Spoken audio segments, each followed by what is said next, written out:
Okay.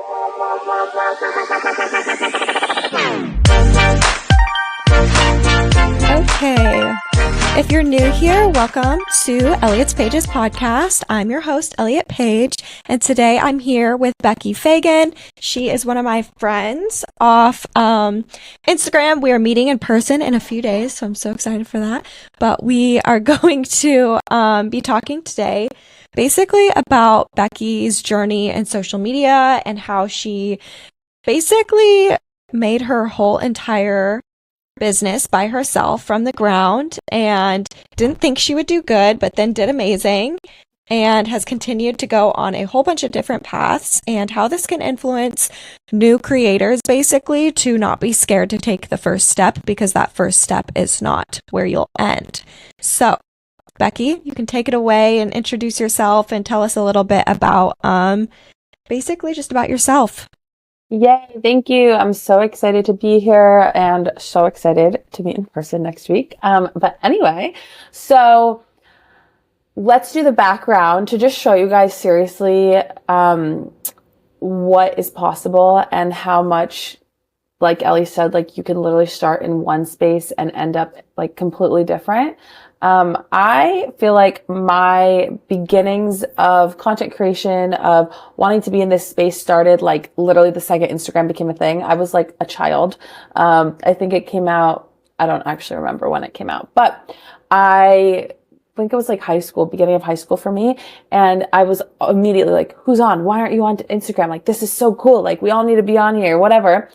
And then I feel like what really started it or kick-started it for me of like really seeing the power of social media and the opportunities there was that when my sister, when I was in high school, she was interning at 17 magazine, and I ended up getting to be a product tester for 17 magazine. And it's so funny because to them, it was probably just like this program they were running, a fun little thing for them to do as a magazine to like bring readers into the office to test products and whatever. To me, it was like, it kicked off a completely shift in trajectory in my life of what I wanted. And that was kind of like the first little inkling of, oh, I think that this social media thing is something I want to turn into something in the future. And, you know, from there, I went off to college. I was still kind of doing the product testing in college. I started, this is actually like such a great example of how much things can shift. I went to college for equine management. I wanted to own a horse farm because I was a horseback rider growing up. The first day of classes, I changed to hospitality after I went to my animal science class. I said, I can't do this. This isn't for me. And I was in hospitality for 2 years. And then I was like, this is not for me either. I went into journalism. And when you're a journalism major at my college, you had to do a minor in something. So I did business. So I was doing journalism and business. And all of my internships had a social media element to it. So I started to explore social media even more from a like business perspective and got more and more interested in it and felt like I really had a skill for it and understood it at a higher level. And so after I graduated college, before I graduated college, I had a dream of being a travel influencer. I think that's also really important to note.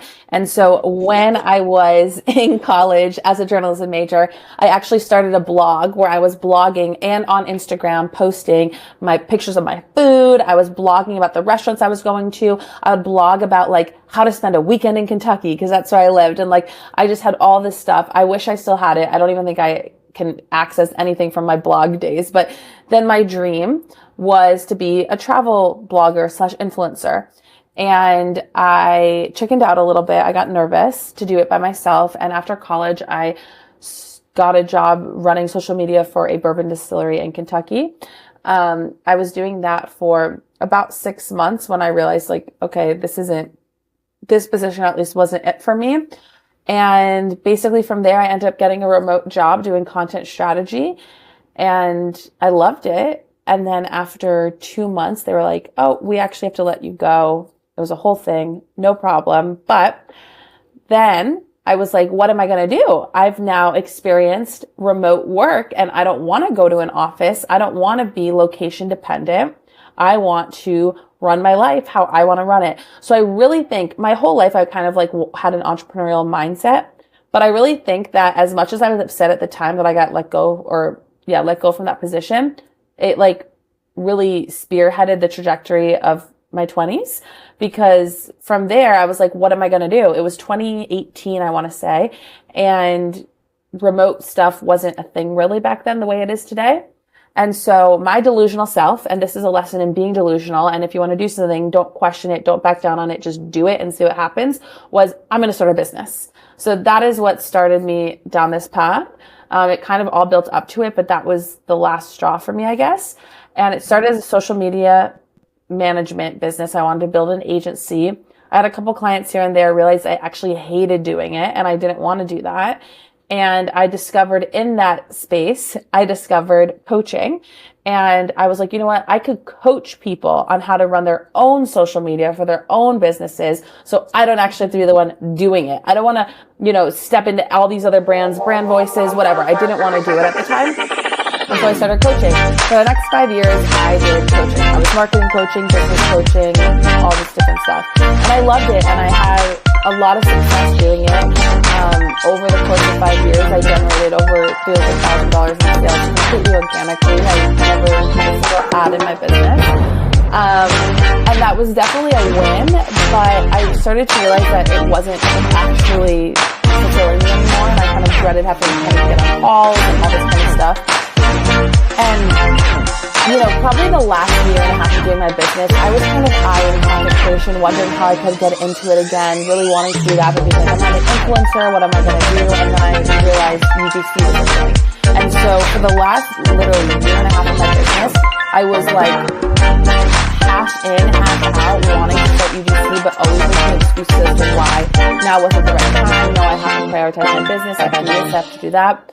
And then 2023, my sales were really slow in my business and I needed to make money. And I said, I'm just going to see what happens. And I started doing like little things here and there, getting paid literally like $20 a video, whatever I can get my hands on. And then I started to realize, wait a second. I think that like I'm missing something here, because I wasn't actually like on UGC TikTok like a bunch of people are that like leads them into UGC. I just knew what UGC was and was just kind of like figuring things out. So like I didn't even know what I was doing really, in the sense of like what I could be charging, what that could look like. And then it kind of dawned on me and I started looking into it more and I was like, wait a second. Like this is something and I could be making a lot of money doing this. And it literally started as a way to make some money and as like a creative outlet to try and get inspiration back in my business. And then September of 2023, I was like, okay, I'm so done with coaching. Like I just want to do content creation and UGC. And so I went like full swing into that. And now what are we? We're like September. We're pretty close. What is this? Like 10 months in. Yeah. And it's been a whirlwind and it's not even what I thought it was. I thought when I started, my full income was going to be UGC and I was going to be working with all different kinds of brands every single week. I would have brand deals and retainers and all this kind of stuff. And I do have retainers with 2 brands, but it's not the kind of retainers that you see people talk about a lot, right? Where you're getting paid a crap ton of money for a very, very little amount of videos.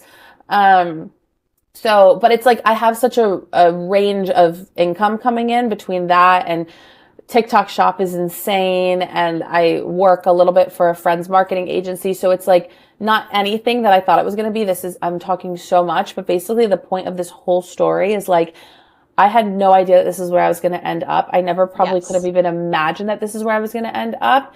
And I definitely didn't even think last September that this is what it was going to turn into, but it's become such a lucrative business and it's allowed me to like expand into so many different directions. And it's helped me really see that like the skill sets that I have are so valuable. And I really thought that when I was in coaching before I stepped into UGC, I really thought like I was screwed. And if I didn't like coaching anymore, there was nothing for me and that my skills weren't transferable. Like I really thought I was stuck.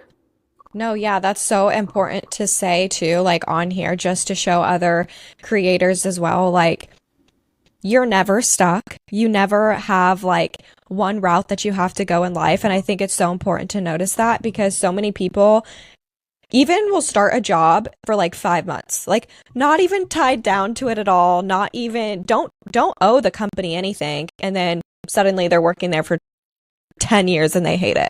And that just blows my mind because it's never too late to start something new, to do a different path, to go back to college if you wanted to go back to college, to get more knowledge on a different degree. There's so many online certificates now too, like learn how to digital code or to computer code, learn how to website design, learn how to be a graphic designer. Like there's so many markets that UGC also can take you within that realm, because I feel when I started UGC, I was not on UGC TikTok. Like I would say that I saw like one or two people be like, I'm a UGC creator. Here's a day in my life type stuff. And I'd be like, oh, cool. And then I was like, well, if you're a UGC creator, I must be one too, because I'm pretty sure you're doing like the same stuff as me, but somehow you're getting paid so much money. So then I was like, okay, this is crazy. I have to really understand what this word is. UGC. What does that mean?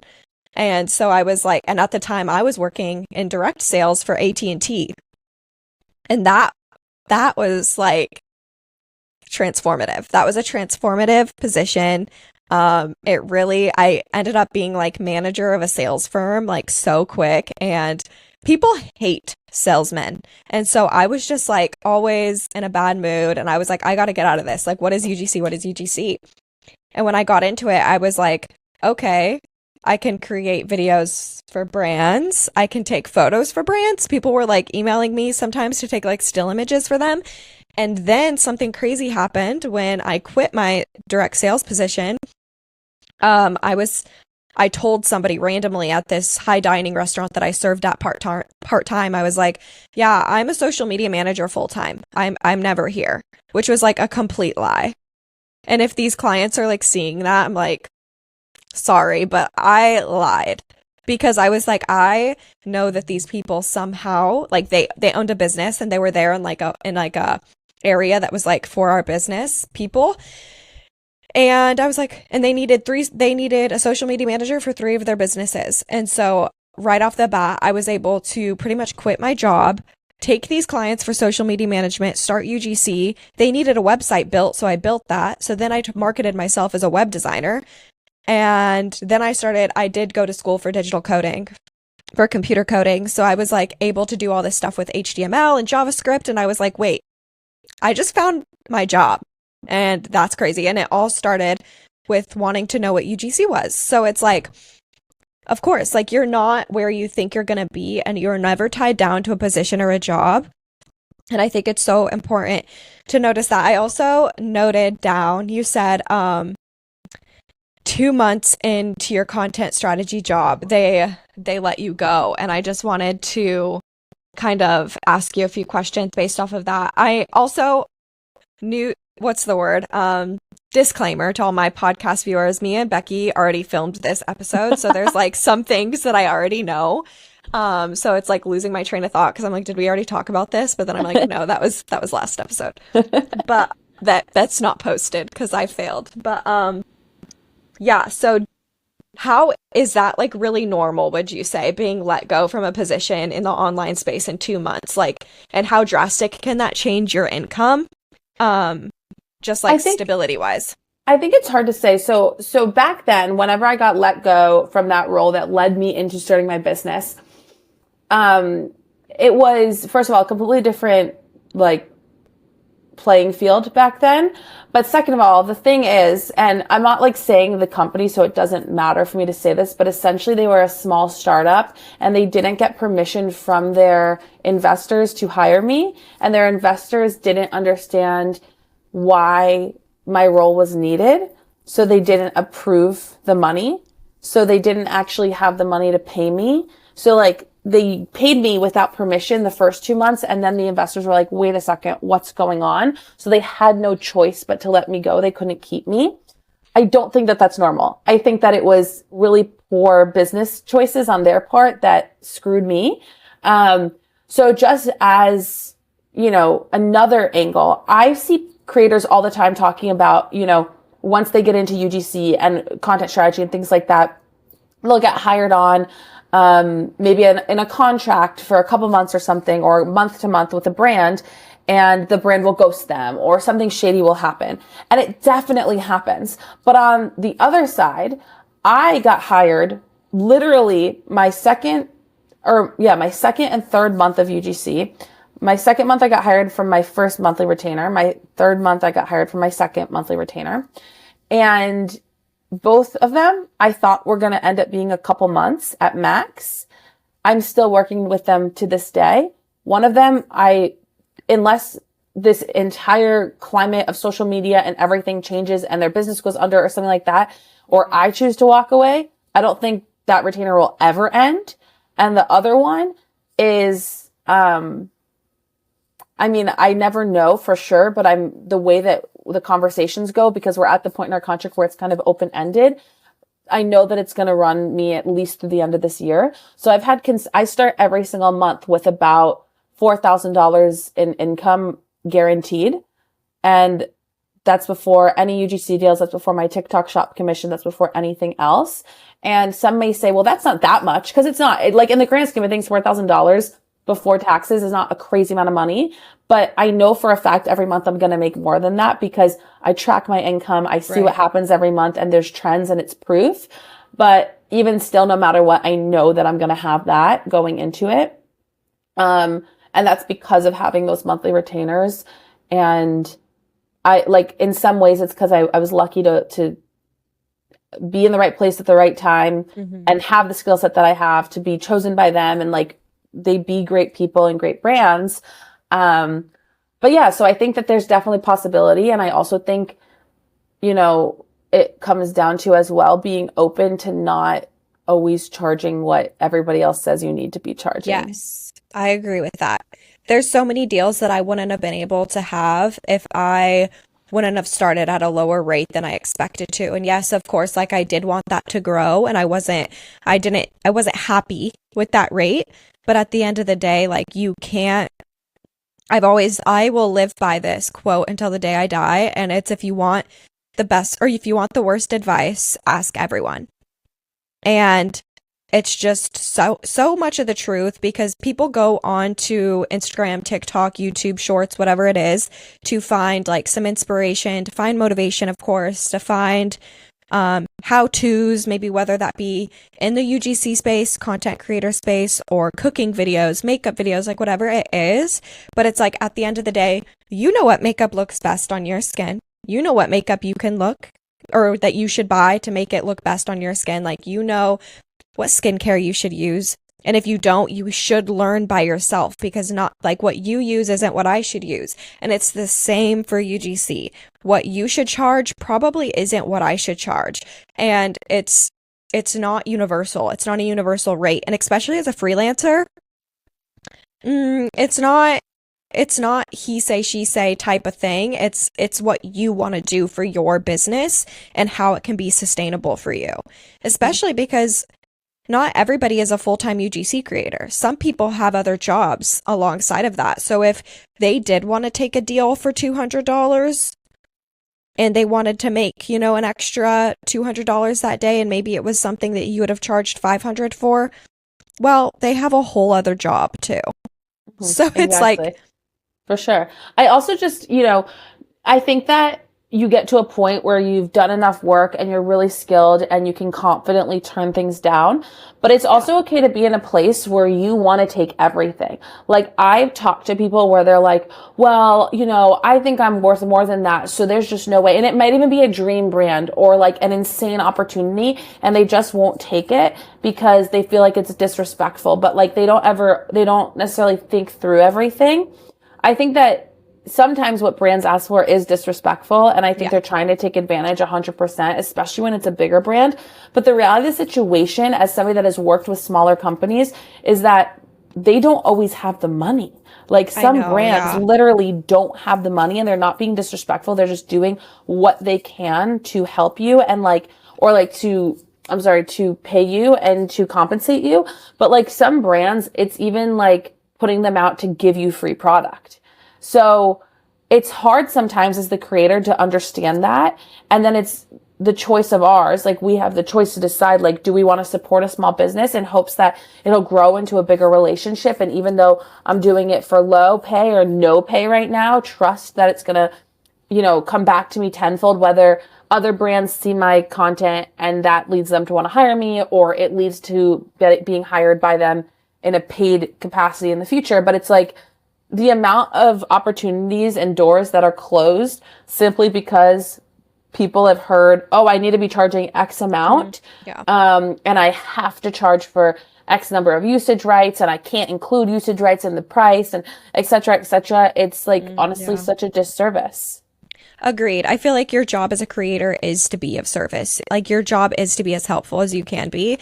And honestly, that's why you will continue to get deals if you do over deliver in your work. And if you truthfully do the research, because I think that is like the difference between a UGC creator and a content creator. Even just those two words alone are really different, because there's times where I'm a content creator for myself. I throw up a video and I'm like, we'll see.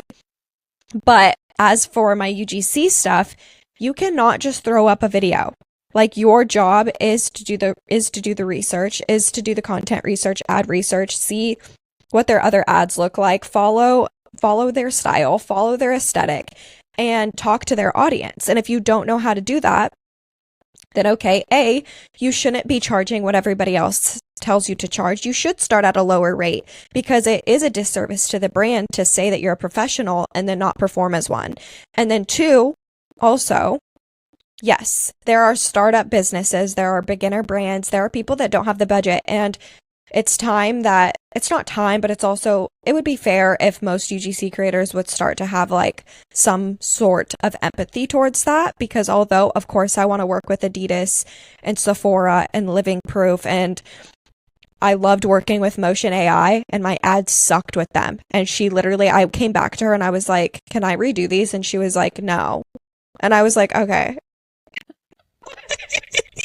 She literally said no.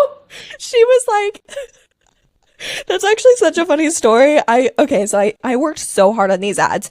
I'm not going to say they sucked. They were actually really good for a different company. For their company, they were just a little bit too addy. They weren't organic. They were like lots of stuff going on, and it just didn't fit. And so I came back to her, I was like, hey, how did the ads perform? Like, I really was banking on this one. And she was like, yeah, like nothing. And I was like, dang, like that's crazy. And I was like, honestly, I was like, that's not normal for me. I was like, normally my ads do way better than that. And I was like, and I really tried hard on these ones, but I think I can see like what went wrong. And I was like, I would love if you gave me just like another chance for like half the rate, and I'll make the same amount of content. And she was like, yeah, no, some people just like don't fit our brand or something like that. Or like some people's face like just doesn't align with our audience or something like that. And I was like, oh, dang. All right. I literally think I said, oh, dang. Okay. Thanks anyways. Oh my gosh. And that was last year. I worked with Motion pretty soon into my UGC creator journey, like, because obviously I was doing UGC before, but I wasn't charging a lot. So Motion was like my first big deal, and I think it was 3 variations for $750, and then each variation had 3 hooks. So okay, I guess it was an okay deal. But yeah, it like deflated me. I was like, no, like my first big deal just did so horrible. But yeah, I mean, you do have to have empathy, and that was my empathy towards Motion. And I was like, let me recreate these for half the rate, because I just felt like I could have done some things better. But of course, you don't ever know as a creator. There's things that you're gonna run into where like you think something may work and it may just not. Yeah. But moving on, from that, super funny. I wanted to talk a little bit about your transformation, basically, that you were talking about in the beginning, which was you started, going to school. By the way, that was one thing I didn't know about Becky prior to this episode, that she was a horse girl. I was a horse girl. It's okay, so am I. I grew up in Wyoming, so what can you expect? But what would you say to like little Becky back then, being like, oh, it would just be so much easier if I started a business? Like, I don't even know. Like, it works out. I would not want to stop myself from doing it because it really, like, I'm so glad to be where I am. And I think it's so cool and I'm in such a good space. But I would say like the first, like what? So September will literally be 7 years that I've been an entrepreneur. The first 5 years of being an entrepreneur were low key hell for me. Like, I had good moments and like I said, I made good money. But the thing about the coaching industry is that there's so much of this, like, it's kind of culty. And there's these cult vibes a little bit of like, you need to always be hiring more coaches. You need to always be investing. You need to always be learning. You need to be always doing this. And it's not like a UGC course that a lot of creators sell where it's like a couple $100 and it's like really jam packed with value. We're talking like $10,000. And I was completely like in it and like, oh my gosh, I need to always be investing. I need to always be learning more. And I was so like aggressively desperate to make more money, and do better that I would invest. So I was like, I always had money, but I was never like thriving, even though I sometimes would be making $30,000 a month. So I kind of like tortured myself in a way and like didn't have a lot of money. So in those times I was like, oh, if I could start over, I wouldn't have done this. Or, oh, if I could start over, you know, I would have had a job when I was starting my business. I wouldn't have just started a business, like all these different things. And I do think having a job is great. But in my defense, like I got laid off. Like what was I going to do? Go start a business while all equally trying to apply for jobs when we all know like applying to a job is honestly a full-time job in and of itself. A good job. Yeah. Yeah. So, you know, I don't regret it, but I would just tell her like, you're stressed now, but it's going to be okay and it's going to work out, you know? Like, I think for anybody, like if you start a business, it's going to be really hard in the beginning. Even though I have a lot of experience as an entrepreneur, being less than a year into doing UGC, like I still push myself really, really hard and like have felt behind for the past 10 months. Like, I'm always behind. I can never catch up. So we all have our shit, guys. No, for sure. I think it's super crazy too, because like when I quit my job to be a full-time UGC creator, like I was only making $3,000 with UGC a month. But in my defense, when I was working high dining, I hated going there. So like I'd call off, I wasn't showing up. I'd be like, oh, like I'm sick. And I'd be like tanning outside. And like I just wasn't invested into it. So like I was making like part-time because again, I wasn't showing up, which like I could have made more. That job was a really good job, but I just wasn't showing up. I was making $2,500 a month. So I made $3,000 with UGC one month and I was like, well, that's it. See you later. And my boyfriend was like, what the hell? He's like, I don't know if that's like what you're supposed to do. And I'm like, well, I'm doing it. Like I'm ready to be CEO. It's working. So yeah. Yeah, for sure. Okay, so my next question then is kind of like a double question, but I want to hit back with like retainers and just for the new creators out there, like what are your key takeaways with that? Like what do you think really like is that negotiation process, that conversation process that has to be implemented to even have one? And then after that, you can continue on with just like what is your focus also away from UGC? So for me, when it comes to retainers, I haven't had like a lot of retainer experience. Honestly, like I have these 2 retainers that I've had, but they both came to me and it came from there. So, you know, one of them is like a bit like pretty low paying, but it started as like a retainer plus commission, but it turned into a retainer plus commission in TikTok shop. So I'm making stupid money with them. And it gets stupider every month that goes by. Like every month I've increased the money that I've made from working with them because it's a lower paying retainer, but they're paying, like they spend so much money on ad spend for my videos on TikTok and I'm making so much money. So, I mean, to some people, when you hear TikTok shop stories, like this might not seem like a lot, but when you think about like the fact that I'm already starting my month with a minimum of $4,000, right? And then any other UGC deals that I get that month and things like that. This month, commission alone, I'm taking home over $5,000. Yeah. So that's insane. Like that really is pretty insane. That's like the difference between a lot of things. Honestly, I don't even know, but like that's crazy, that's crazy. Yeah. So, that's another thing, just like a side point to keep in mind. Like if somebody listening to this is interested in getting into TikTok shop, don't like put down a retainer opportunity just because they're not paying you like $100 a video. They're not going to pay you $100 a video for a TikTok shop brand. Like it's not going to happen because I mean, it takes me 1 minute to film a video for TikTok shop. It's nothing fancy. It's nothing edited. It's nothing curated. It's nothing crazy, especially with the products that they sell. There's not really anything to get like crazy with anyway. So it's just really like knowledge backed, and it takes me no time, and I'm making $5,000 in commission alone. Like that's crazy.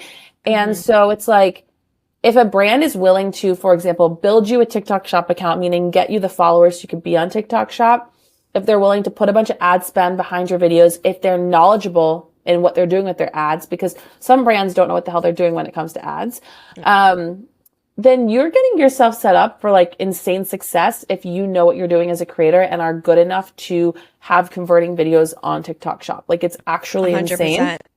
Insane. So don't turn down opportunities just because they're not what everybody talks about, but also like stand your ground. So like the other UGC deal that I have that's a retainer is 20 videos a month, which is a lot. And at the time I didn't know what to do, like what to pitch. And this was, keep in mind, my first month as a UGC creator, or the negotiation started a month and a half into being a UGC creator.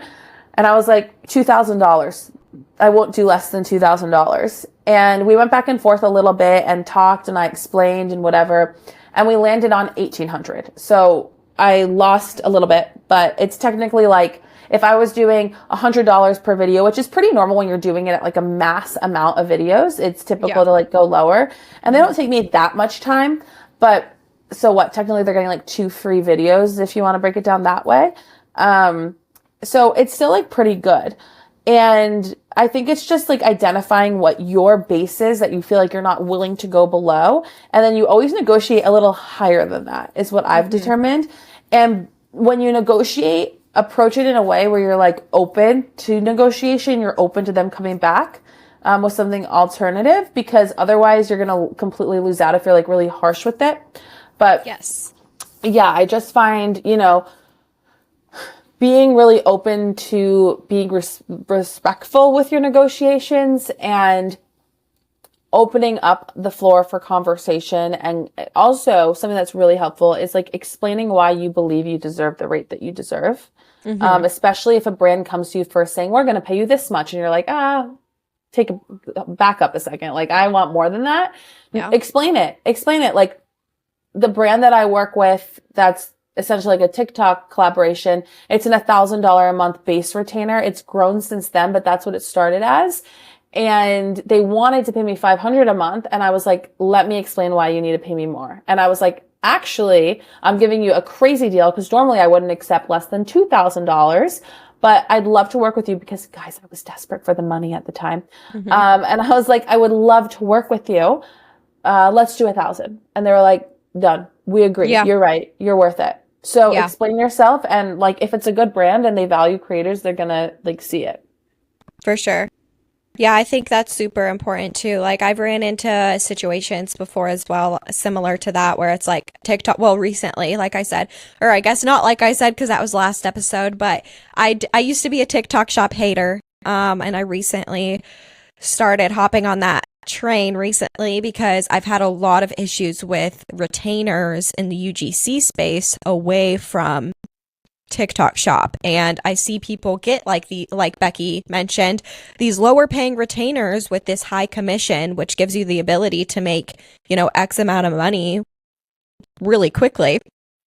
And as a UGC creator, your job is to make converting videos. So you should know how to do that.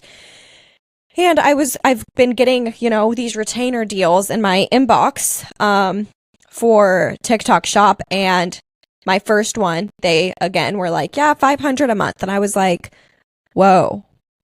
I was like, and they wanted, I think it was daily TikToks. And then in like the contract, it also stated like if we have bonuses or discount, like sales, we also expect you to post like 2 times a day. Oh, wow. And I was like, shit, like that's a lot. So I was like, I, actually was able to get on a call with them, which was really cool. And I just told them like, here's some conversions from my last ads. So I think that I can make content for you that's going to convert with like specific ad spend. And I'm like, so let's like start a little higher. And then if they, go better, like I would love to continue working with you and make this monthly, but I want you to see like within the first month at this higher rate that I really will like show up and perform and whatever. And they upped the rate. So it's like, I also, another thing that I wanted to mention on top of what you said, I agree with everything that you said, is try to get on calls with brands, especially if it's a TikTok Shop agency looking for creators for brands. It's a little bit easier to get on a call with them. If it's the brand itself, sometimes they're from different countries, so it can be a little bit difficult. But if it's an agency that's being ran by like a UK company or an American company or whatever, sometimes it can be easier. In my case, it was a UK based agency. I do so much better negotiating when it's my voice because I can come off like so rude through email. I feel like I don't think it's rude, but I've noticed like with all the blank emails that I get back, I'm like, okay, maybe that was rude. So like if you can try to get on a call, show your personality and stuff like that, I think that is the difference as well in obtaining any type of retainer versus like a one-time deal. Mm-hmm. So that's my key takeaway, but I loved everything you said. Thanks, girly. Of course. So, I guess to almost end this video off, what is your focus for the rest of the year? And, anything else that you feel like you want to hit on, go ahead and hit on it. Or if you want to ask me anything, I don't know. It's mainly, podcast is mainly for you and your expertise. So, is there anything else that I want to hit on? I don't know. I think that it's just like the thing that I always drive home with is like the whole be willing to be curious when it comes to brands and opportunities and don't turn them down just because it's not what you want to get paid. I think that a lot of creators miss out on a lot of really great opportunities because of like not appreciating what they're getting paid. Of course, like with discernment, like everybody needs to be like, look at things in a certain way. I don't think a brand that has clearly, if it's like a multi-million, billion-dollar brand, I don't think that they have any right to be paying less than $100 a video. That's absolutely absurd to me. So, use your brain, think about it, pay attention, and, remember that there's always room for growth and you have to start somewhere. So be willing to accept things sometimes that other creators might say, no, what are you doing? But again, like as best you can, don't take less than 100 a video if it's a one-off video. Like, come on, guys. Yeah. let's create that standard for everyone. But yeah, I mean, like, I really think that it's just about, putting your head down, doing the work, being delusional, believing that you can and just doing it. And I think, realistically, UGC is possible for anyone as long as you're willing to put in the work. As long as you're willing to put in the work, be delusional. And if you don't understand marketing, sales, branding, you are willing to take the time to learn marketing, sales, branding because 100%. Yeah.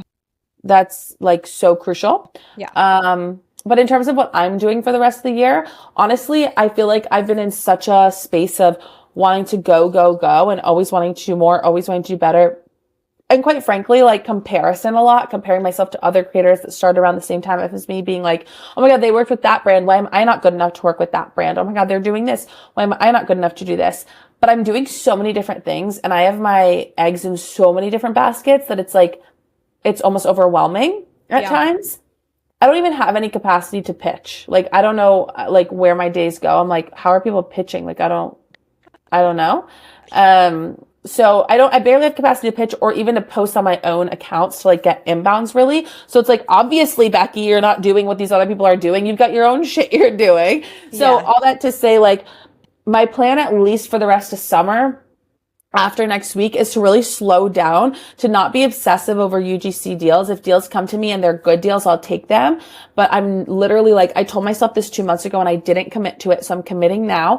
Yeah. And I'm really putting like a lot of eggs into the TikTok shop basket. And I'm going to play with that while it's doing so well. Because even if it's not something that's going to be massive, massive income months for the rest of my life, you know, people are making crazy, stupid money on TikTok shop. So I'm like, I'm going to sit my butt down and go live every day and see what happens, because I want to have, why not? Honestly, yeah. Why not? Like, let's honestly think about it. If I sit down on my client's account, specifically my client account, because I know that I make money on that account. Like, it's already proven. I know I do. I know people like the products, etc. I built a brand there. If I sit down on that account and I go live for 1 to 2 hours a day and I end up generating, I know like other creators for this brand, one creator last week went live for 15 hours throughout the week and they made, are you ready for this? 15 hours, $12,000 last week. So when you break that down, that is almost, not exactly, but almost $1,000 an hour. Yeah. When you think about it. Yeah. That is stupid money. That is literally stupid. So I'm like, if I can sit down and go live and do that, that's insane. Because like, just to give you guys an example, I went live. Whenever you go live on TikTok shop, what I have found is that if I go live on TikTok shop, like on a TikTok account that has shop and do shop, if I'm live even for 60 minutes, even if I don't make any sales on that live, it blows my other videos up. It does. And yesterday I made almost $500 in commission yesterday. That's so nice. I've been thinking about going live, but my issue is I can't put my phone away for that long. So I need 2 phones. Why can't you put your phone away for that long? Because I have an issue. But I also feel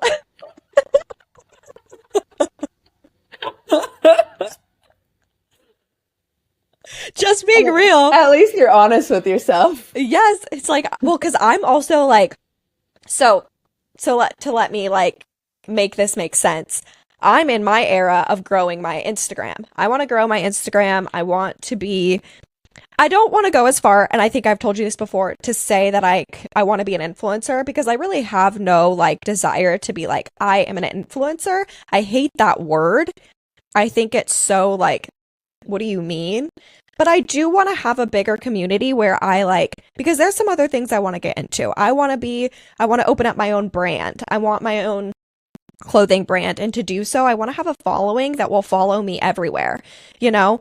And I'm really into cooking, which is something people don't know. I'm really into health. I'm really into wellness. I want to do cooking videos. I want to maybe one day like launch my own greens. Like, there's things that I like, I want to do. And so for that, it's hard for me to like put my phone down for an hour when it's like, okay, well, I have to engage for 30 minutes before I post, and then I post, and then I have to engage, and then I have my podcast too that I have to film off of, and sometimes I need my phone for XYZ when doing so, and it's like 100%. And when you're live on TikTok for TikTok Shop, that's literally your job in that moment. It is, and so that's like it is, you know. So that's how I'm looking at it on the screen, don't you?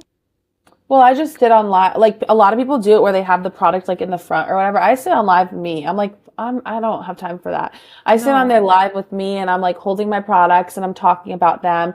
And again, like, even if the live itself doesn't make me sales, it ends up making me so many sales on my videos. So I'm obsessed, and I really like want to test out what would happen if I just like went live consistently for a couple weeks. I'll be rooting for that. Thanks, girl. I hope it does so good, and if it does, let me know. Of course. Maybe it'll influence me to have a little TikTok live month or something like that. Yeah. But all in all, I feel I'm in like the slower route. I don't know which way you say that, but of just UGC deals and all, and just doing whatever works for me. So that's what you have to do. But yeah, I think that was a great episode. We finally recorded it. So if you guys are seeing this, it means that I did something accurately, which is great. So yeah. I think that's all that I have for you today. But yeah, stay tuned for more episodes in the business, content creator, entrepreneurial space. They'll be launching on YouTube, and then if I get access to video through Spotify, they'll be going on there as well. So I'm so excited. But thanks, Becky, so much for joining. Thanks for having me. Yeah, of course. I hope you have a great rest of your day. And yeah, bye. Bye, guys. Bye. All right. Thank you guys so much for joining. As always, make sure to leave a review if this is on YouTube. Comment, follow me, because this is my new YouTube space for podcasting. So yeah, it's gonna be fun.